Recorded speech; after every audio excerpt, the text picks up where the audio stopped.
Who are the people that you interact with in your environment?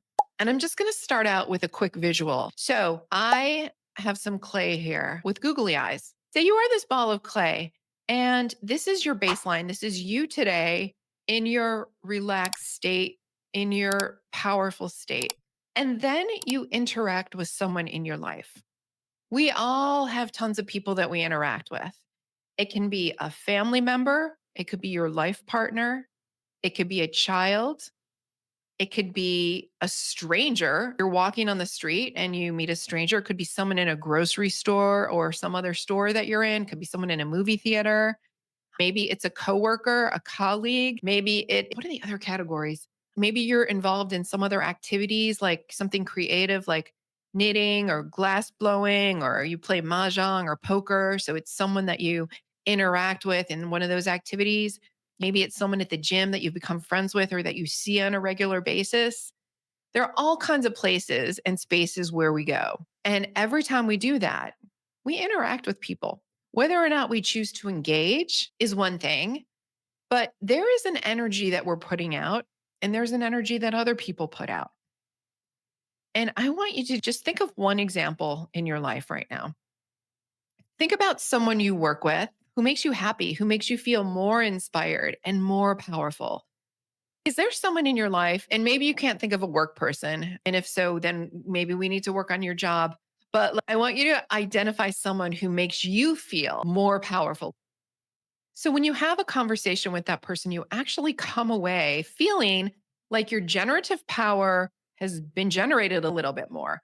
So if you're this clay representation, it's actually almost like you've been added to. There's a little bit more substance, a little bit more power there. So your generative power has grown and you become a larger mass of generative power. Wouldn't you want to spend more time with that person? And if you are that person to others, won't they want to spend more time with you? So that's something for you to think about. How can you be the power generator for more people in their lives without exhausting yourself? Because you have permission to say no when it's not right for you. But when you do show up someplace, can you show up as the person who generates energy for yourself and for others? And if the answer is no, that's okay. It's just a thought. It's just something to think about for right now.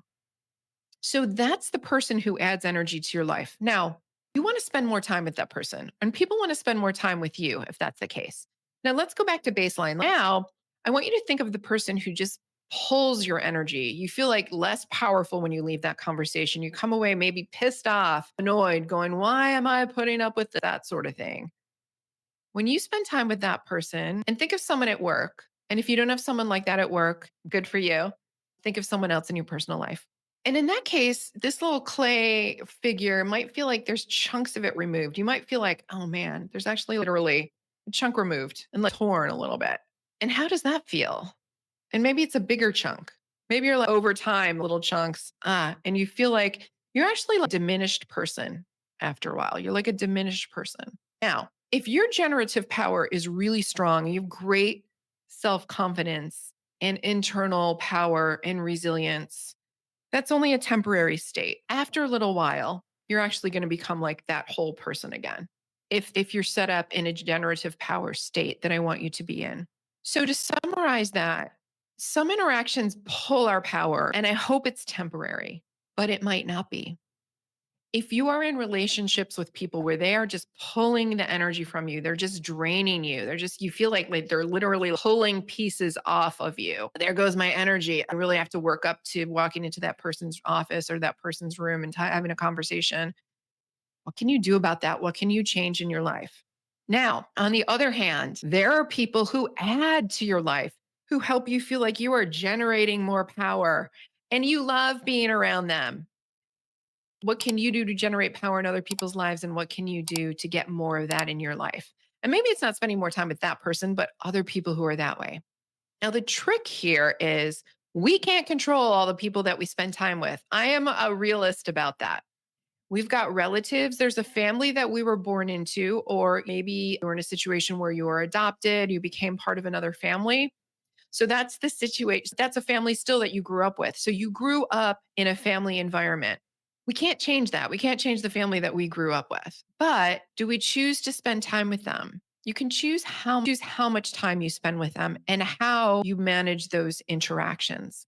And only you can choose what's right for you. And you also have to think about your family members. Do you have children?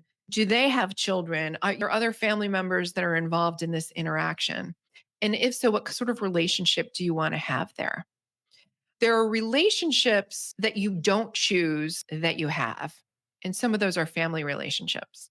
There's also work relationships. And if you examine your work situation and you find that there are fewer people that you want to be around than you do, maybe it's time to make a change in some way.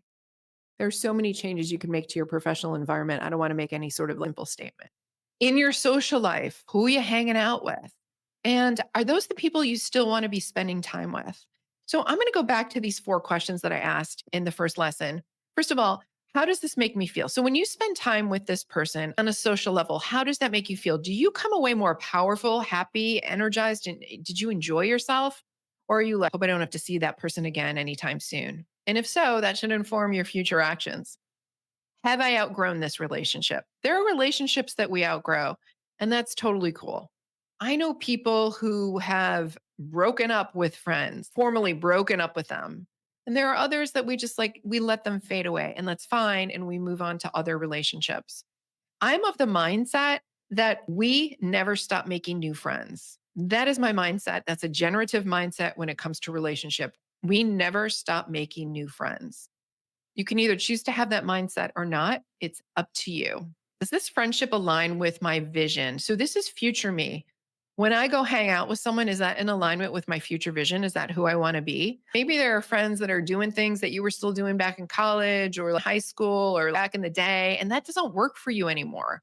So you got to think about spending less time with them or pulling them into other activities that seem more in alignment with future you. And then what does this say to others about me? That's an interesting question when it comes to relationships. What does this say to others about me? Now, I would never recommend that you base your relationships and the time you spend with people on what other people think. That's just too draining to be consistently thinking about that. And it's more important to think about truly how does this make you feel? But you do have to consider on a practical level, do people think that this is a good relationship for you or not a great relationship for you? And if you respect those people and their opinion, take it into account and use it as you should to make sense of your life. From a social media perspective, who you spend time with, who you interact with, who you listen to, you have to be very careful about. There are a lot of trolls out there. There are a lot of people saying negative things. There are a lot of people who have very specific agendas for all kinds of things. So be very careful who you interact with and be very careful about the messaging that you take into your life. And ultimately, I think my bottom line here is try to spend as much time as possible with people who lift you up, who elevate you, who make you feel like your generative power is growing. If you are that clay model, the clay model of you has grown. It has grown because your generative power has grown. And that will never be totally because of another person, but they can feed us. Just like our environment can feed our generative power if we shape it the correct way, and we can shape our mindset, our thinking, and motivate ourselves by what we wear and how we show up in the world. When we look in the mirror, when you look in the mirror, do you think that you represent the power that you want to represent or not? And if not, then make a change. And if yes, way to go. Fantastic. Ultimately, I want your generative power to grow. And I'm going to go back to my snow globe of Paris here and I'm going to shake it up. So I want you to feel at times that your energy is sparkly and excited and you are putting out generative energy into the world and people recognize that and they are inspired by that and they want to spend more time around you. If you appreciated the insights in this video, subscribe to the channel and you'll be among the first to see new videos when they drop. And if you could take a second to like this video, that small action will be more powerful than you could ever know.